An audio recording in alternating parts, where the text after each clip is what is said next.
20. Hallelujah. We will continue with our discussion on the full armor of God. Hallelujah. This is about the spiritual warfare of the Christian believer. Ito ay patungkol sa spiritual na pakikipagdigma ng mananampalatayang Kristiyano, mga kapatid.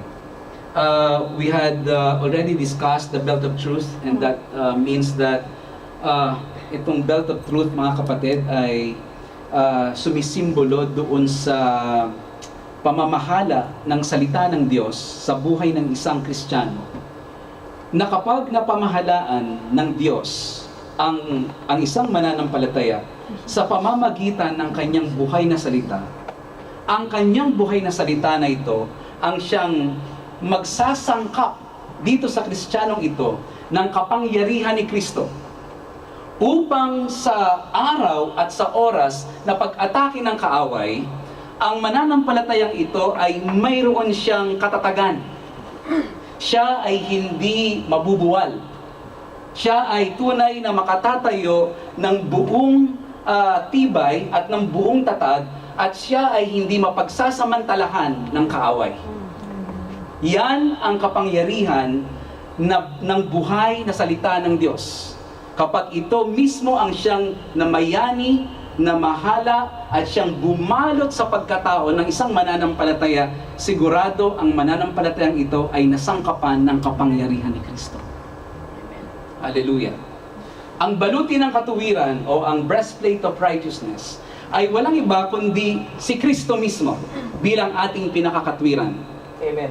Ang dyablo at ang kanyang mga hukbo ay inaatake nila ang katawan ni Kristo. At isa sa mga sandata na kanilang ginagamit ay walang iba kung hindi yung kondemnasyon. Na ang dyablo na si Satanas at ang kanyang mga hukbo ay gumagamit ng mga kaisipan upang ang mananampalataya ay akusahan. Ang sabi po na aklat ng pahayag, 12 kabanata, ang tawag po kay Satanas ay accuser of the brethren. At kapag dumarating ang dyablo sa iyo upang ikaw ay akusahan patungkol sa iyong kasalanan, lalo't higit patungkol sa iyong nakaraang buhay na iyong tinalikuran na at tunay na ito ay hinugasan na ng banal na dugo ni Kristo, ikaw ay makatatayo ng buong katatagan sa harapan ng isang kaaway na nag-aakusa dahil taglay mo ang kapangyarihan ng dugo ni Kristo. Na sa pamamagitan ng dugo ni Kristo, mga kapatid, ay hindi pakikinggan ng Diyos ang lahat ng akusasyon ng kaaway laban sa iyo. You will overcome by the blood of the Lamb. Amen. Because the Lord is now our righteousness. Amen. Hallelujah.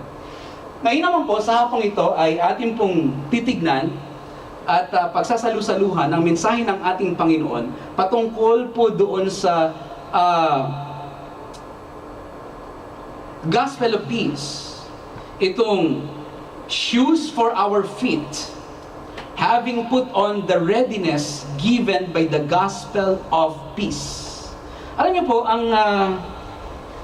ang kawal po ay hindi lamang mayroong bigkis o belt, at hindi lamang po siya nagtataglay ng breastplate na iniingatan at pinoprotektahan yung kanyang torso, the upper body, na nandun ang heart, nandun ang lungs, nandun ang kanyang pong intestines, kapatid, ang kanyang stomach. Kinakailangan ng sundalo ay meron ding panyapak, meron ding shoes. At nung panahon na yon, nung sinulat ni Apostol Pablo itong aklat ng Epeso, ang suot-suot ng mga sundalong Romano ay hindi katulad nung combat shoes natin ngayon. Ito ay in the form of sandals, makapal po yung kanya pong leather, at meron po itong kakayanang salagin yung lahat ng mga matutulis na bagay na pwedeng ilagay ng kaaway doon sa lupa.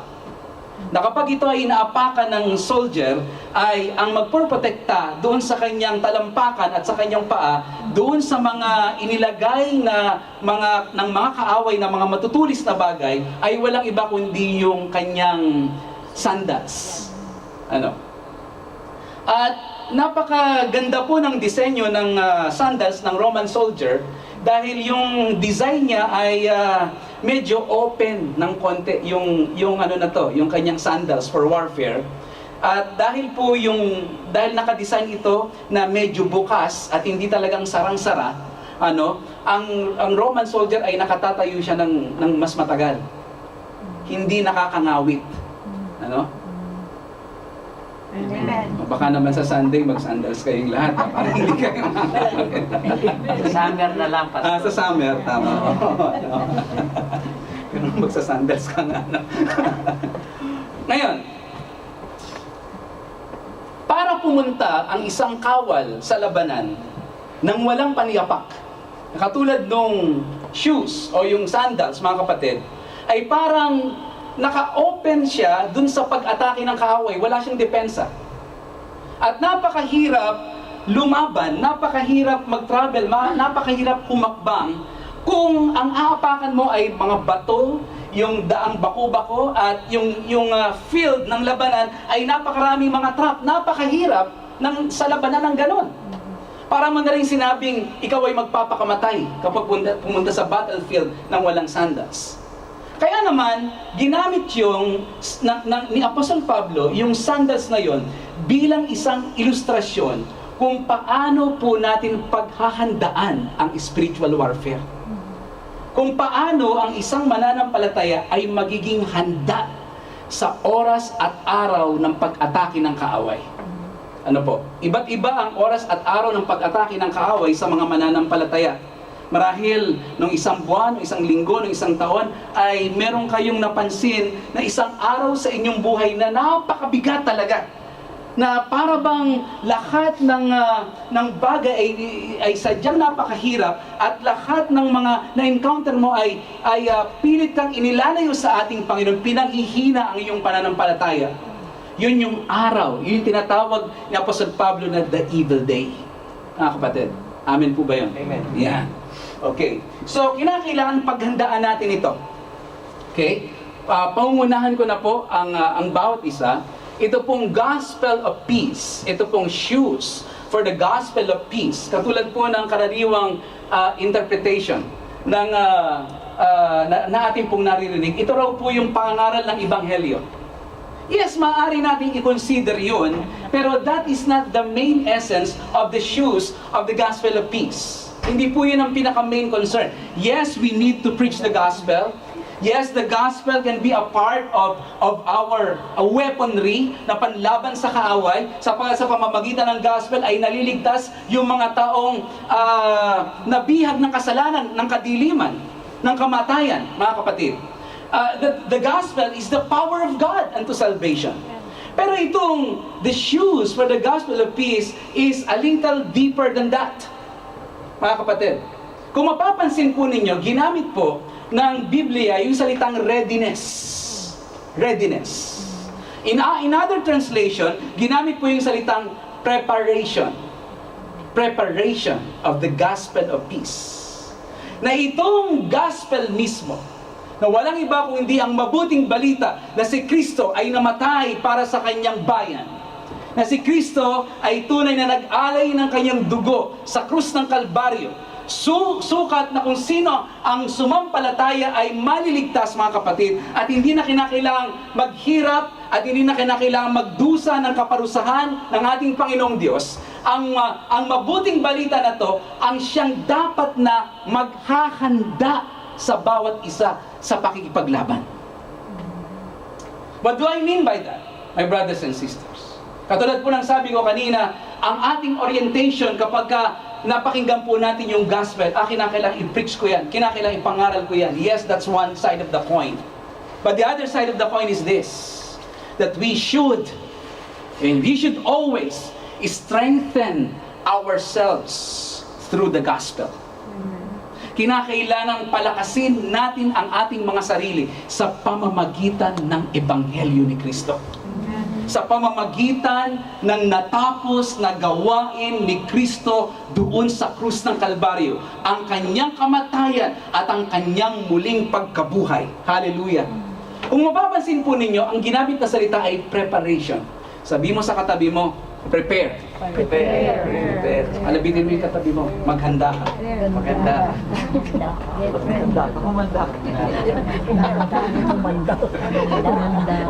Kadalasan po kapag pinag-usapan yung handa, pagkain ng nasa isip natin, maganda ka.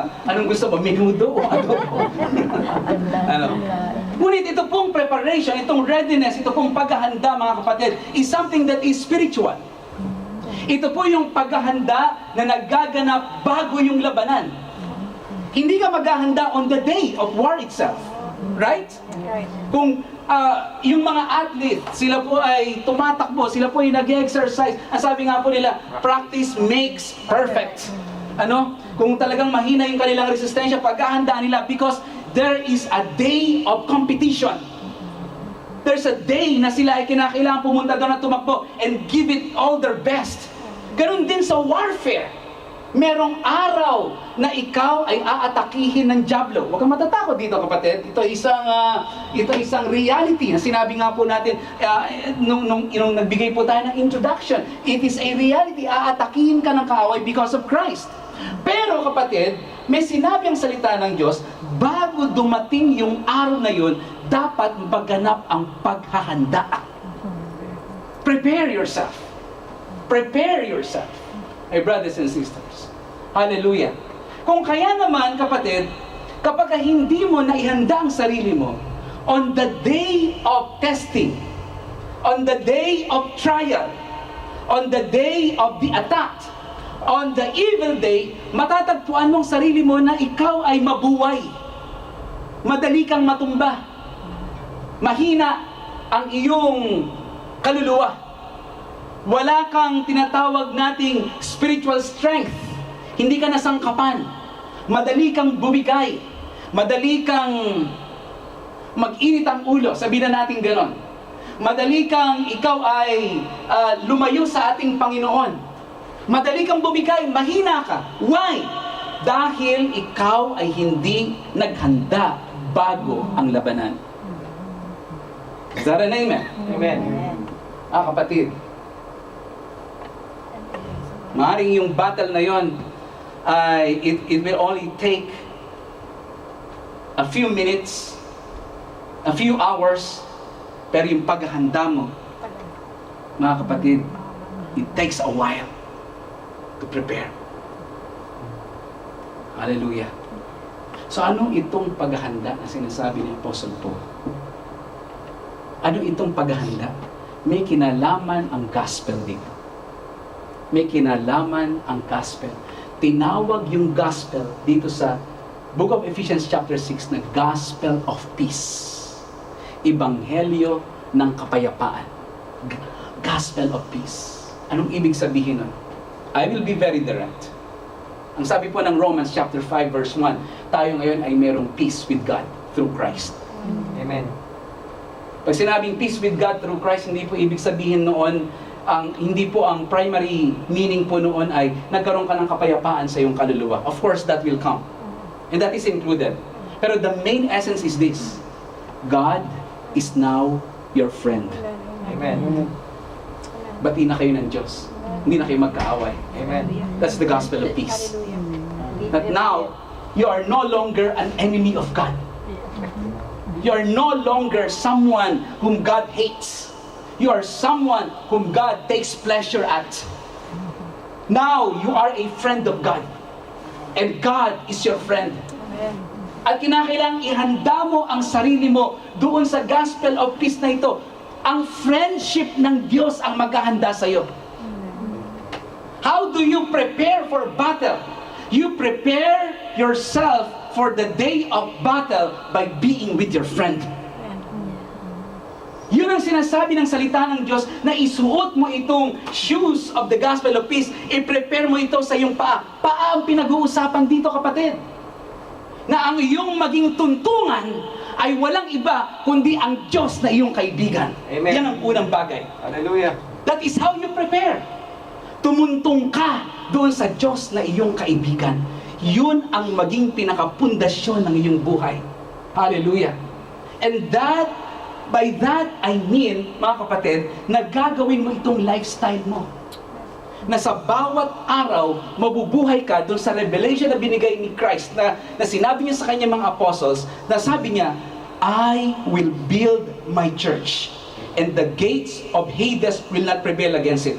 Where is he going to build his church? Ang sabi niya, upon this rock, I will build my church. And he was talking about himself. Hallelujah. The Messiah, the Son of the living God. Christ Jesus, the Son of the living God. And He's talking about His Word, His revelation, na doon natin dapat ipirmi ang ating mga paa. Hallelujah. Ito ang dapat na maging tuntungan natin sa bawat araw, mga kapatid.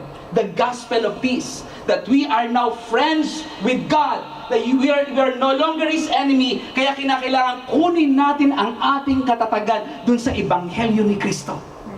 Hallelujah.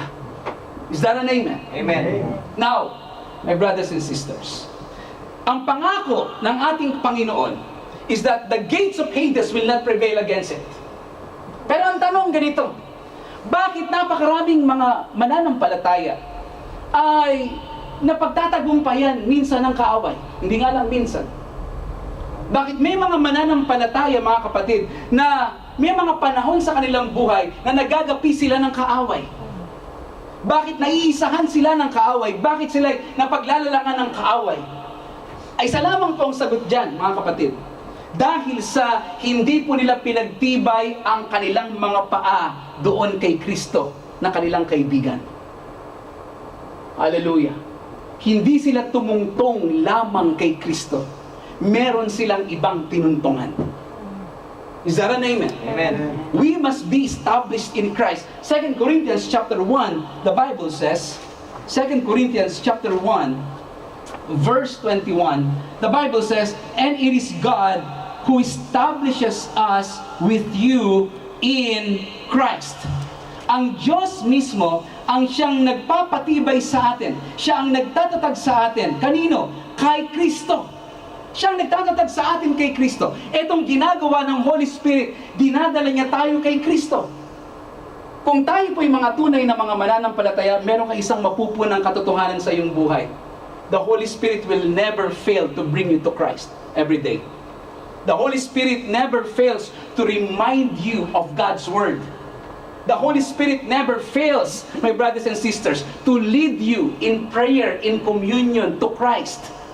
That's the leading of the Holy Spirit every day, to guide us into all truth, to bring us to Christ. Is that an amen? Amen. Kung tayo ay tunay na mga mananampalataya, yun ang isang bagay na hindi mawawalang karanasan sa buhay ng mananampalataya, ang karanasan na siya ay tunay na patnubayan at pangunahan ng Espiritu ng Diyos patungo kay Kristo na kanyang kaibigan.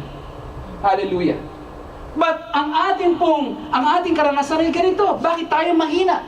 Why? Because we fail to yield to the Holy Spirit. We fail to yield to God na nag-establish sa atin kay Kristo. Ang ginagawa po natin, we prefer to do something else other than to be established in Christ. Amen. Is that an amen? Amen. Merong mga bagay na nauna kay Kristo. Meron kang mga bagay na unang tinuntungan. Hindi mo muna isinuot yung preparation of the gospel of peace. Ikaw ay lumabas sa mundong ito. Ikaw ay nakipagbaka sa mundong ito. Ikaw ay tunay na pumunta doon sa pakipagdigma na hindi suot ang ebanghelyo ng pakipagkapayapaan. Hindi mo suot yun. Ibig sabihin, hindi ka muna nakipag-commune kay Christ.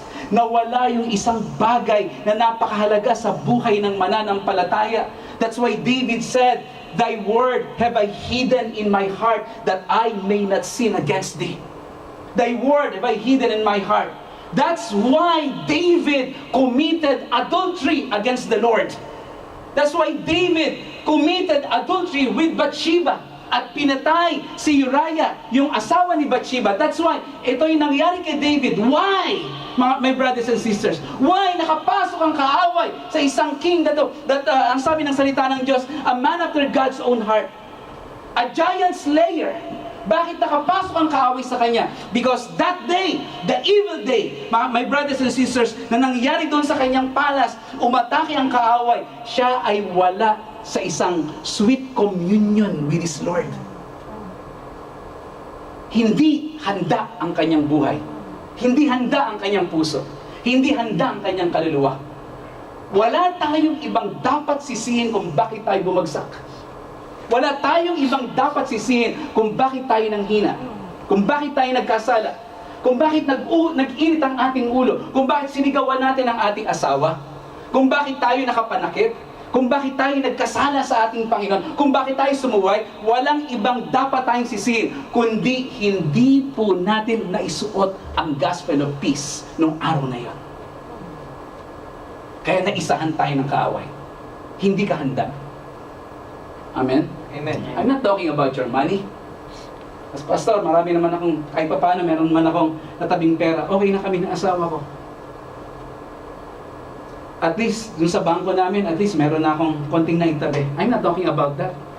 That will never save your family. Money can never ever save your family. Amen. Pastor, okay naman, may trabaho naman ako. Yung misis ko, may trabaho. Ako naman, may trabaho. Araw-araw may trabaho kami. Siya naman panggabi, ako umaga. Kapag dadating siya, alis naman ako. Okay, wala nang problema. I don't know about you, but that is your situation. Okay? Humanap ka ng wisdom sa Panginoon para yan ay harapin mo. But my concern is this: hindi yung trabaho mo makapagsasalba sa'yo. Hindi yung trabaho mo ang magbibigay sa'yo ng kalakasan sa araw na ikaw ay sasalakayin ng dyablo. Why? Dahil yung trabaho mo, kapatid, that was given to you by God only as something that was entrusted to you. Hallelujah. In reply to your prayer, because He is your provider, my brothers and sisters. But, ang sabi ng salita ng Diyos, man shall not live by bread alone, but by every word that proceeds from the mouth of God. Hindi ka lamang dapat mabuhay dyan sa trabaho mo. Ang ikabubuhay mo sa araw-araw ay walang iba kung hindi ang tinapay ng buhay na mula sa bibig ng ating Panginoon. That is what will give you life. Amen. Hallelujah. That is what will give life to your soul. That will give Zoe to your soul. Divine life, spiritual life. Hallelujah. Kaya kapag ikaw ay humarap sa pakikipaglaban, kapatid, the moment na ikaw ay humarap, alam mo, nangihina ang iyong kaluluwa, alam mo, may kulang. Bakit? Wala kang preparation. Nawalan ka ng panahon sa ating Panginoon. Nawalan ka ng panahon. Saan napunta ang ating mga panahon? Alam mo yan kung saan napunta ang iyong mga panahon? Alam mo yan? Pastor, marami akong ginagawa, pero inuuna ko naman si Lord. Talaga bang quality ang communion natin sa ating Panginoon? Talaga bang nayakap natin siya? Talaga bang naisuot natin ang gospel of peace? Paano ka magsuot ng sapatos? Hindi ba kapag nagsuot ka ng sapatos, kapag ikaw ay nagmamadali, hindi na bali kung hindi mo maitirintas yung sintas mo? Okay? At minsan natatapakan mo. Kapag hindi maayos ang pagkakasara ng sapatos mo, ano mangyayari sa'yo?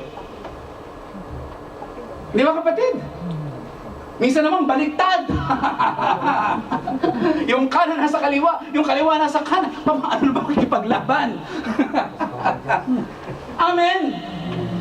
Oh, hindi ka naka-establish ng mabuti kay Christ, madaanan mo lang siya, okay na. Ganun bang kaibigan? Ganun ba ang turing natin, ganun ba natin ituring si Kristo bilang kaibigan? Bilang ating, sabi ng salita ng Diyos, there is a friend that sticks closer than a brother. Hallelujah. Ganun ba natin tratuhin si Kristo? Para siyang fast food.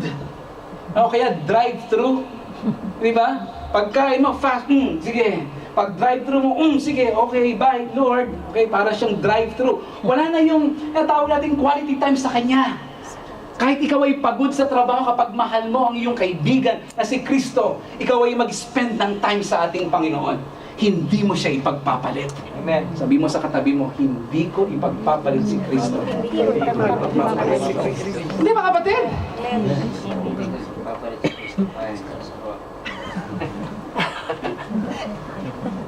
Hindi ba, kapatid? Amen. That when we are wearing the gospel of peace, When we spend time with Christ as our friend, He equips us with strength. Hallelujah. Sabi po ng Psalm 25, if you will go there. Psalm 25, verse 14. The Bible says, mag-start po tayo sa verse 12. Who is the man who fears the Lord? Him will He instruct in the way that he should choose. His soul shall abide in well-being, and his offspring shall inherit the land. Verse 14. The friendship of the Lord is for those who fear Him, and He makes known to them His covenant. Hallelujah. Ang sabi po ng salita ng Diyos, sino nga ba yaong tunay na natatakot sa Panginoon? Siya ay kanyang tuturuan sa kanyang mga daan, sa kanyang daan na kanya namang pipiliin. Ang sabi ng 14 na talata, ang pakikipagkaibigan ni Yahweh ay para doon sa mga nangatatakot sa Kanya at Kanya namang inihahayag sa kanila ang Kanyang pakikipagtipan. The friendship of the Lord is for those who fear Him, and He makes known to them His covenant. May bagay na nangyayari sa iyong preparation. Actually, wala nga sa isip mo yung battle nun eh. Ang nasa isip mo ang Panginoon eh. Hindi ka nakikipag-commune sa ating Panginoon dahil natatakot ka o kaya naman may dadating na battle. Of course, that is a given, yung battle na yon. Ikaw ay nakikipag-commune sa ating Panginoon dahil mahal mo siya. Is that an amen? Amen. Pero merong nangyayari habang isinusot mo ang gospel of peace as you spend your time with your friend, with the Lord Himself. The friendship of the Lord is for those who fear Him, and He makes known to them His covenant. Hinahayag niya ang kanyang faithfulness sa iyo. Yun ang preparation mo. Na dun sa